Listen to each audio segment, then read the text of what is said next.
الله أكبر الله أكبر الله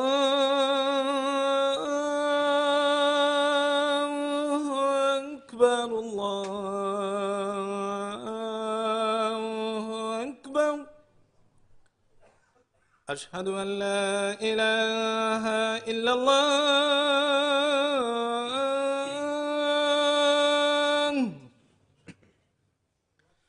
أشهد أن لا إله إلا الله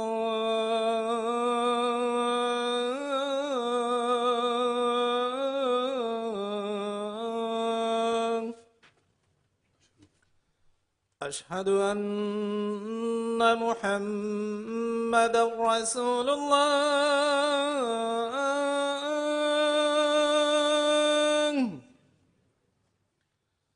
أشهد أن محمدا رسول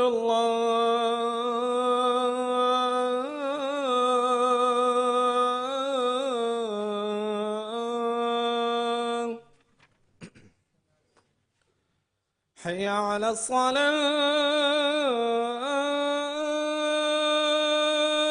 الصلاة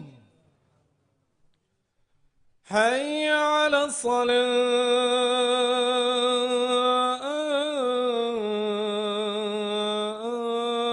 الصلاة حي على الفلاح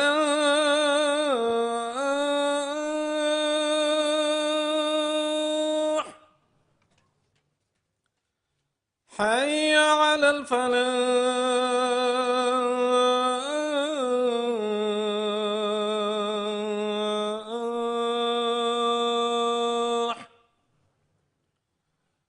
الله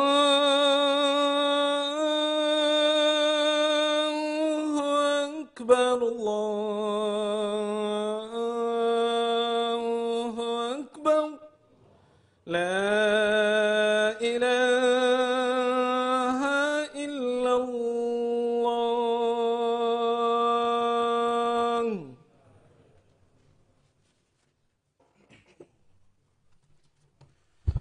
إن الحمد لله نحمده ونستعينه ونستغفره ونستهديه ونعوذ بالله تعالى من شرور أنفسنا ومن سيئات أعمالنا من يهده الله فلا مضل له ومن يضلل فلا هادي له وأشهد أن لا إله إلا الله وحده لا شريك له وأشهد أن محمدا عبده ورسوله يا أيها الذين آمنوا اتقوا الله حق تقاته ولا تموتن إلا وأنتم مسلمون يا أيها الناس اتقوا ربكم الذي خلقكم من نفس واحدة وخلق منها زوجها وبث منهما رجالا كثيرا ونساء واتقوا الله الذي تساءلون به والأرحام إن الله كان عليكم رقيبا يا أيها الذين آمنوا اتقوا الله وقولوا قولا سديدا يصلح لكم أعمالكم ويغفر لكم ذنوبكم ومن يطع الله ورسوله فقد فاز فوزا عظيما. All praise is due to Allah. We praise Him, we beseech Him, and we seek His forgiveness. We declare that there is no God worthy of worship but Allah, and that Muhammad, His final messenger and seed of the prophets, peace and blessings be upon him and his family and his companions, was his final messenger.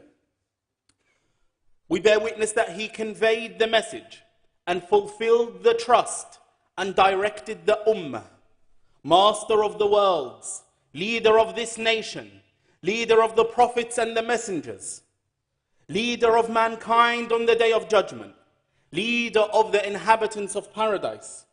He was for us a complete and perfect example in every aspect of his life, as a husband, as a father, as a friend, as a trader, as a politician, and as a leader. When we hear the word leader, the first position that comes to mind normally is the head of state. But the Messenger sallallahu alaihi wasallam explained to us that there are many different leadership roles. A leader may manage one person, or two, or a group, or a city, or a nation. And thus, The head of state is a leader. The husband is a leader. The wife is a leader. The businessman is a leader. The teacher is a leader. But importantly, they are all responsible and accountable for their flock. As the Messenger sallallahu alayhi wasallam, he said, ألا كلكم راع وكلكم مسؤول عن رعيته فالأمير الذي على الناس راع عليهم وهو مسؤول عنهم والرجل راع على أهل بيته وهو مسؤول عنهم والمرأة راعية على بيت بعلها وولده وهي مسؤولة عنهم والعبد راع على مال سيده وهو مسؤول عنه فكلكم راع وكلكم مسؤول عن رعيته. He said sallallahu alayhi wasallam, each of you is a shepherd and each of you is responsible for his flock. The ruler who is over the people is a shepherd and responsible for them. And a man is a shepherd in charge of the inhabitants of his household and is responsible for them. A woman is a shepherdess in charge of her husband's house and children, and she is responsible for them. And a man's servant is a shepherd in charge of his master's property, and he is responsible for it. So each of you is a shepherd, and each of you is responsible for his flock. Leadership, brothers and sisters, is not a privilege. Service is. The Arab proverb goes, Sayyidul qawmi khadimuhum. The people's master is their servant. The role of a leader is to serve, not to be served. It's not about what you're owed, it's about what you owe others. When you acknowledge people's rights and you meet their needs, then you may ask for your needs. Leadership is not an honor, it is a responsibility. The Rasul sallallahu alayhi wa sallam said, Mas'oolun, each of you is mas'ool. Mas'ool means accountable. Accountable before Allah Ta'ala on the day of judgment, first and foremost. And most worryingly, whether you are in charge of one person, or 100 or 1 billion. Umar radiallahu anh famously said, if a camel or a sheep or a pregnant animal died on the banks of the Euphrates, I would fear that Allah would ask me about it on the day of judgment. Leaders are accountable to their people. Umar ibn al-Khattab stood to address the Sahaba during his Khilafah, his Caliphate. And he said, O people, Isma'u wa ati'u, listen and obey. And then Salman al-Farisi, he said, I will not listen nor will I obey. And so Umar said, why? He said, we were all allotted, or we were all given, assigned one izar. The izar is the lungi, what you wear to cover yourself waist down. We were all assigned one by the state, yet you wear two, meaning that they were stitched together. Where did you get it from? And so Umar radiallahu anhu, he said, Ya Abdullah, oh Abdullah, to his son, where is this from? Whose is it? The additional one. He said, it is mine. I gifted it to my father because he is a tall man who is not covered with one izar. And so then Salman said, now command us. Meaning, now command us and we will obey. This story demonstrates the extent to which the companions exercised their right to hold their leaders to account by publicly questioning them over the source of their income. But even more impressively demonstrated, brothers and sisters, was Umar's transparency and his compliance with the investigation, which cannot be said for most of today's leaders and their cronies. Now, the Messenger sallallahu alaihi wasallam was the most eloquent of men. And the choice of analogy of the shepherd is not a coincidence. He himself, sallallahu alaihi wasallam, was a shepherd at one point during his life. He said, Allah did not send any prophet except that he shepherded sheep. So the companion said, and you, O Messenger of Allah? And he said, and me. I used to shepherd the sheep for the people of Mecca for qararit, for a few qirats, meaning a small amount of money. Among a number of measures, Allah Ta'ala prepared the prophets for the monumental task of conveying his message to their peoples with what many people consider to be a primitive task. But this was no accident. The shepherd, dear brothers and sisters, gains all of the necessary qualities of a successful leader and many praiseworthy traits too. Now, hand in hand with the hadith we mentioned, we will use the Khilafah, the Caliphate of Umar ibn Abdul Aziz, which lasted for about 2 years and 5 months, as an example and a case study for these necessary qualities which must exist within the leader. Now, a shepherd normally doesn't own the flock. The flock is owned by a businessman who is occupied with trade. And so the shepherd must possess trustworthiness. Leaders are also not owners of what they lead in general. They are entrusted to govern a country or to govern a city or to govern an institution or to govern a household. And they must not betray that trust in order to make personal gains. Those who use their positions to make personal gains, to further their own interests and the interests of their families and their friends, must be removed when the people are able to do so. Because the Rasul sallallahu alayhi wa sallam, he said, مَنْ رَأَى مِنْكُمْ مُنْكَرًا فَلْيُغَيِّرْهُ بِيَدِهِ فَإِنْ لَمْ يَسْتَطِعْ فَبِلِسَانِهِ فَإِنْ لَمْ يَسْتَطِعْ فَبِقَلْبِهِ وَذَلِكَ أَضْعَفُ الْإِيمَانِ. He who amongst you sees something abominable, wrong, must change it with his hand, and if he's incapable of doing so, then with his tongue, meaning to speak out against it. And if he is incapable of doing so, then with his heart, he must reject it with his heart. And that is the weakest of faith. Justice, brothers and sisters, is the basis, the foundation, the cornerstone of every truly successful state. Allah Ta'ala commanded His messenger Dawood, فَحْكُمْ بَيْنَ النَّاسِ بِالْحَقِّ وَلَا تَتَّبِعِ الْهَوَى. So judge between mankind with the truth and do not follow whim.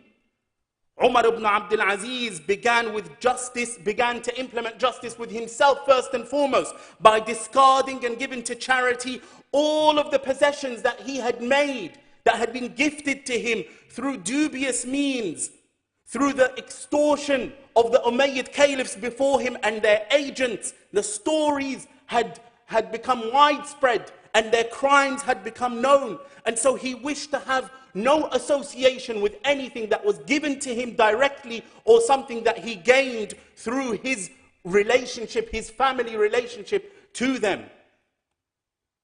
The shepherd, dear brothers and sisters, dear brothers and sisters, must be responsible, must have a keen interest in the benefit and the interest of the flock.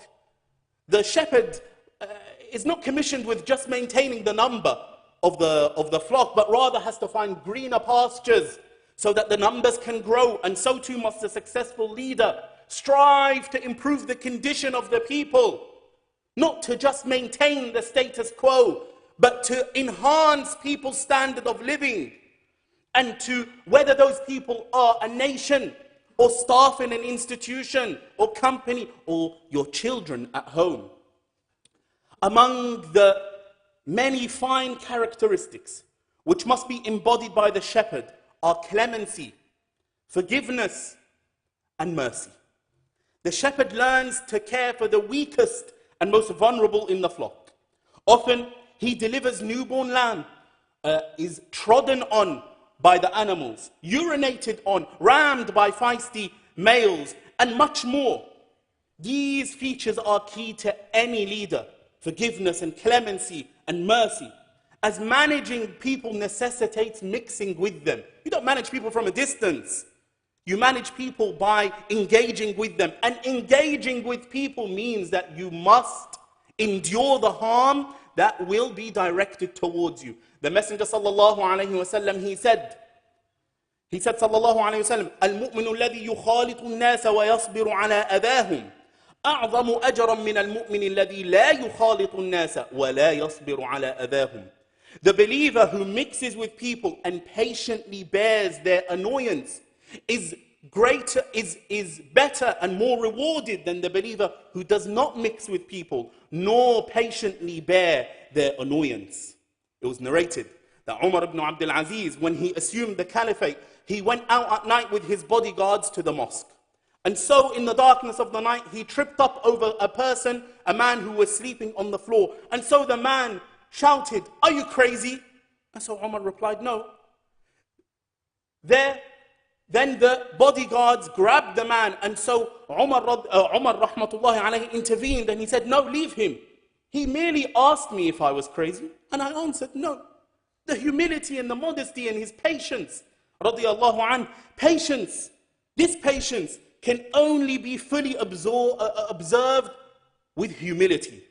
The arrogant never shepherd sheep.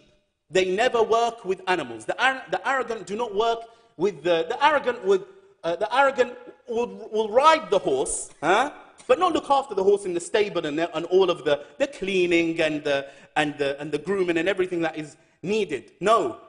In fact, Abu Jahl, when he lay dying on the ground after Badr, the battle of Badr, Abdullah ibn Mas'ud went around to inspect everyone who had fallen. And he found Abu Jahl in the last moments of his life. And so he stood above him. And Abu Jahl looks at Abdullah ibn Mas'ud, recognizes him. And he says, لَقَدْ ارْتَقَيْتَ مُرْتَقًا صَعْبًا يَا رُوَيْعِيَّ الْغَنَمِ. You have ascended a difficult summit, O shepherd of the sheep. And he said shepherd in the diminutive form to insult him. يَا رُوَيْعِيَّ الْغَنَمِ. So it's not a job for the haughty. It's not a job for the arrogant. Humility, dear brothers and sisters, is to have a modest or a low opinion and view of your own importance. Umar ibn Abdul Aziz would prevent people from standing for him when he stood. And so he said, "O people, do not stand when I stand and do not sit when I sit. Rather stand only for the Lord of the worlds." And one night, just to exemplify his humility, one night he had guests who remained. So the lamp ran out of oil. Then Umar stood to fix the lamp. And so the guest said, "We will fix it for you." He said, "It does not harm me. And anyway, it is not proper that a man make his guests serve him. I sit as Umar ibn Abdul Aziz and I stand still as Umar ibn Abdul Aziz. I haven't changed." He even hated flattery, rahmatullahi alayhi, which he suspected to be insincere and a means to curry favor with him. A man entered upon him one day and said to him, "O commander of the faithful, ya Amir al-Mu'mineen, the Khilafah, the Caliphate, adorned your predecessors, and you adorn the Caliphate. Like the poet said, if pearls adorned the beauty of necks, then your beauty adorns the pearls." And so Umar avoided that man afterwards, so he doesn't hear from him flattery.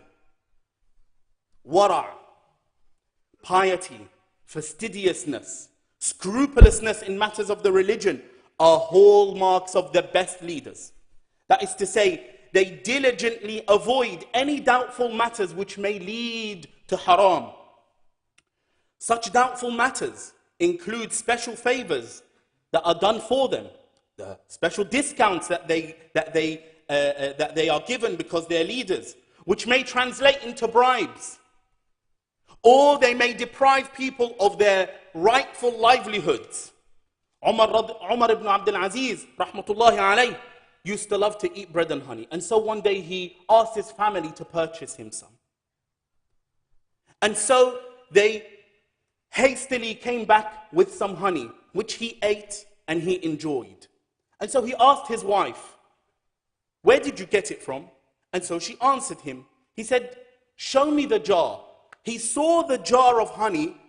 She said that they had purchased it for 2 dinar. So he said, "Show me the jar." So she brought out the jar for him, and he realized that the honey in there was worth more than 2 dinar, meaning he had been given a special discount. The person who went to get it said, "This is for Amir al-Mu'mineen, Duma solid." So he was given a discount. And so he gave his wife the 2 dinar from his own pocket and put the rest of the honey in the storehouses, the public storehouses, to feed the public. And he said, "You brought harm to the livelihood of the Muslims to satisfy Umar's appetite." Once, Umar desired an apple, and so one of his relatives sent a servant with a sweet apple. So Umar smelt it and he said, "Ah, how sweet its smell is. Return it, send him my greetings and say, I have received your gift as you had intended." So Umar's aide and one of his ministers, Amr ibn Muhajir, he said to him, "Oh, Amir al-Mu'mineen, it's just he's your cousin and one of your family members, and it's a gift, and you know the Messenger sallallahu alaihi wasallam would eat from the gift and not consider it charity." He said to him, "Woe to you, O Amr. Indeed, they were intended as gifts for the Messenger sallallahu alaihi wasallam, but for me they are bribes." Taking the person out, showing him a good time for the contract. What is this? What would you have been treated in such a manner had you not given out the contract? No, of course not. He would avoid Umar radiallahu anhu. And we can say radiallahu anhu is a dua, by the way, just in case you think radiallahu anhu is a dua made exclusively for the companions. Umar radiallahu anhu wa rahmatullahi alayhi, he would always avoid personally benefiting and gaining due to his position. He would use the lamp in his office would be fueled with oil purchased with public funds, and he would use it when attending to state matters. Then he would use his privately owned lamp when tending to private matters. And no example of Umar's piety, his wara', is more extreme than him preventing himself from smelling musk that had been purchased with public funds. He held his nose and his aide said to him, "Oh Amir al-Mu'mineen, it's just a smell." And he said, "It has no purpose except to give off a fragrance, so I won't benefit from it." Dear brothers and sisters, the exemplary leader, like Umar ibn Abdul Aziz, must hold themselves to a higher standard because they set an example to the people. Those who lead, they set the tone of people's discourse, direct public opinion, dictate through their actions and not through their words what rules and regulations must be adhered to. They set the mold and people shape themselves in accordance to it. Their personalities and policies make an impression on the public, their tendencies, mentalities and aspirations. This is confirmed by al-Tabari in his book At-Tarikh, where he compared Umar to his predecessors, and he said, Al-Walid, the two caliphs before Umar, Al-Walid used to like construction and manufacturing, and the people busied themselves with talk of construction and manufacturing. Then Sulaiman used to like food and women, and so the people busied themselves with talking about women and marriage. Then Umar assumed the khilafah. And then the person would ask his friend, "What are you doing tonight? How much of the Qur'an have you memorized? When will you complete your hifz? How much of this month have you fasted?" Regardless of who you lead, you must be an example. Announcing that tax avoidance is immoral, while your personal fortune was only made through tax avoidance, yes, is hypocrisy. And so the people will say, they're all dodgy, so why shouldn't I be? Telling your children not to smoke, not to lie, not to cheat, not to steal, while not setting the example for them, means that no matter how much you feed them, clothe them, shelter them, educate them, you will fail as a leader. Now, all of these qualities we have mentioned, and there are more, many more, which a khutbah is not sufficient to mention and to list, such as sincerity, such as resoluteness, such as discipline and sacrifice. Yes, Allah Ta'ala ahkamul hakimin, the wisest of the wise, He summarized them for us in two qualities. Telling us of the story of when Shu'aib's daughter asked her father to hire Musa to work for them. She said, or Allah tells us that she said, قالت يا أبت استأجره إن خير من استأجرت القوي الأمين. She said, "My father, hire him. Indeed, the best one you can hire is the one who is strong and trustworthy." Strength is capability, competence, adeptness, the ability to administer the task with expertise. And trustworthiness is what stops you from cheating when people can't see, when you are alone. And therefore, these two conditions must exist in the leader, regardless of their position and how many people they govern or they manage. We ask Allah subhanahu wa ta'ala to have mercy on those who rose to the occasion like Umar ibn Abdul Aziz, and to forgive those who have put themselves forward to carry burdens they cannot bear. أقول قولي هذا وأستغفر الله لي ولكم فاستغفروه إنه هو الغفور الرحيم.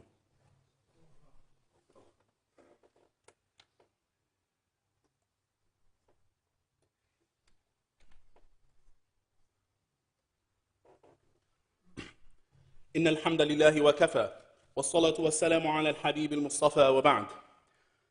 My dear respected brothers and sisters, we are warned against pursuing leadership and being eager for it. And this applies to those who seek to assume a position of authority while they are not qualified for it. The Messenger sallallahu alayhi wa sallam, he said, إِنَّكُمْ سَتَحْرِصُونَ عَلَى الْإِمَارَةِ وَسَتَكُونُ نَدَامَةً يَوْمَ الْقِيَامَةِ فَنِعْمَ الْمُرْضِعَةُ وَبِئْسَةِ الْفَاطِمَةِ. He said, you will eagerly seek out positions of authority, but it will be a source of regret on the day of resurrection. How excellent is the wet nurse, and how evil is the weaning one. This hadith highlights the significance of the positions of authority and their numerous responsibilities and consequences in the hereafter.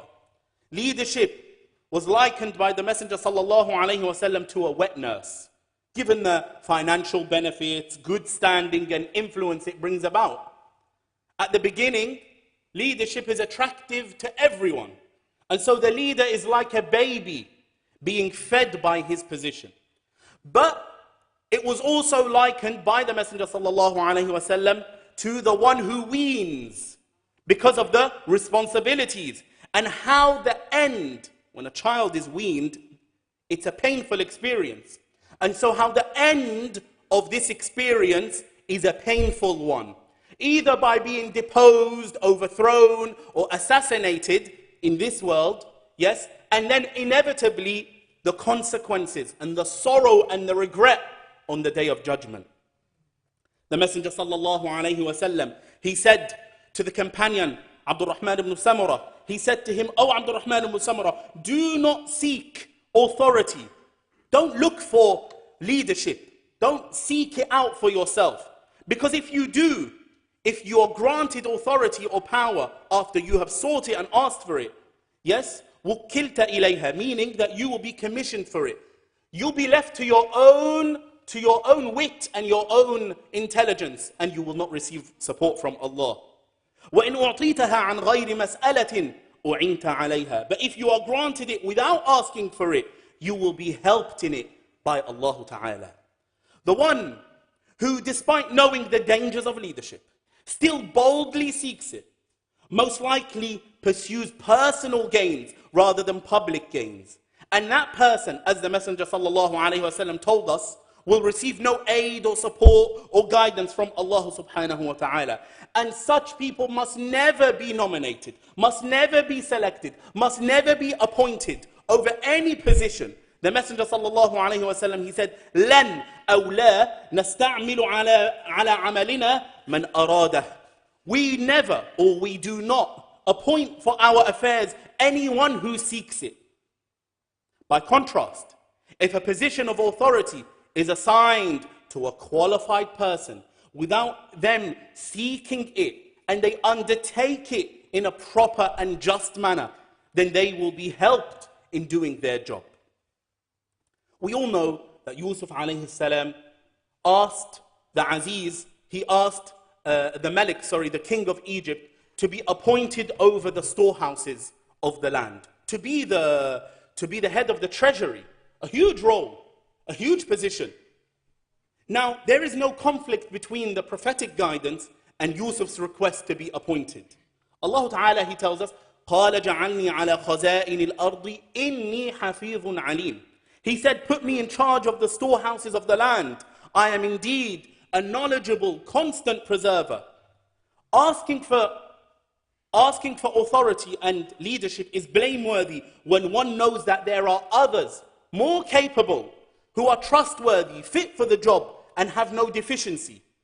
But when those people do not exist, and a person knows with certainty that they are the best for this position and the most qualified, then it is imperative upon them to nominate themselves and put themselves forward. And so Yusuf alayhi salam sought leadership knowing that he and only he will govern with justice, that he and only he will equitably distribute the state resources, deliver to the poor their needs, and achieve the public interests. So he identified his credentials, he put his CV forward, and stated the most important qualities he possesses, namely Hafiz and Alim. He's a preserver, meaning that he is trustworthy, and Alim, knowledgeable, meaning that he is competent. And that is again in line with the two qualities Allah subhanahu wa ta'ala summarized for us, which must exist within the leader. The only motivation, my dear respected brothers and sisters, for seeking leadership is to exalt Allah subhanahu wa ta'ala, and to serve His deen, and to serve His creation, and to fulfill the role for which we were placed on earth, specifically istikhlaf, vicegerency and stewardship. Prophet Dawood alayhi salam, whom we referred to earlier, was commissioned by Allah for this job. And Allah Ta'ala, He said, يا داود إنا جعلناك خليفة في الأرض فاحكم بين الناس بالحق ولا تتبع الهوى فيضلك عن سبيل الله إن الذين يضلون عن سبيل الله لهم عذاب شديد بما نسوا يوم الحساب. O David, we have appointed you as a viceroy in the land. So judge between mankind with truth and do not follow whim, meaning desire, lest it misguide you away from Allah. Indeed, those who stray from the way of Allah, there is a severe punishment for their forgetting the day of reckoning. His son after him, Sulaiman, asked for authority from Allah, not for the sake of power itself, but in order for him to continue his father's mission. And therefore he said, هَبْ لِي مُلْكًا لَا يَنْبَغِي لِأَحَدٍ مِّن بَعْدِي. Grant me a dominion or authority or kingdom or power which will never be attained by anyone after me. Thus, when you know that there is nobody more capable of administering a certain position of leadership, nobody more capable than you, then and only then must you put yourself forward, but for the interest of the public, the interest of the group, the interest of the majority, and not your own private interest.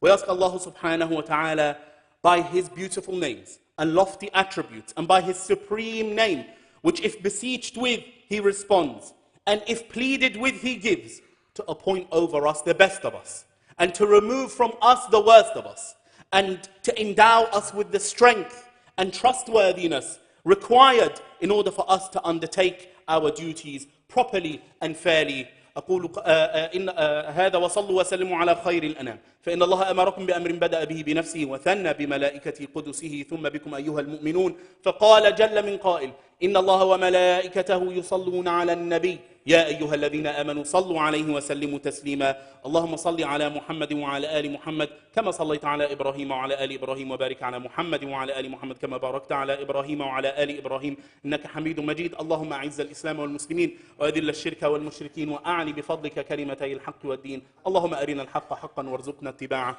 وأرنا الباطل باطلا وارزقنا اجتنابه عباد الله رحمكم الله إن الله يأمر بالعدل والإحسان وإيتاء ذي القربى وينهى عن الفحشاء والمنكر والبغي يعظكم لعلكم تذكرون وأقم الصلاة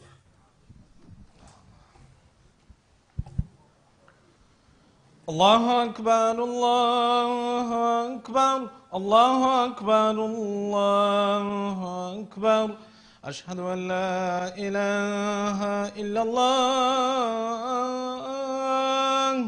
أشهد أن لا إله إلا الله أشهد أن محمدا رسول الله أشهد أن محمدا رسول الله حي على الصلاة حي على الصلاة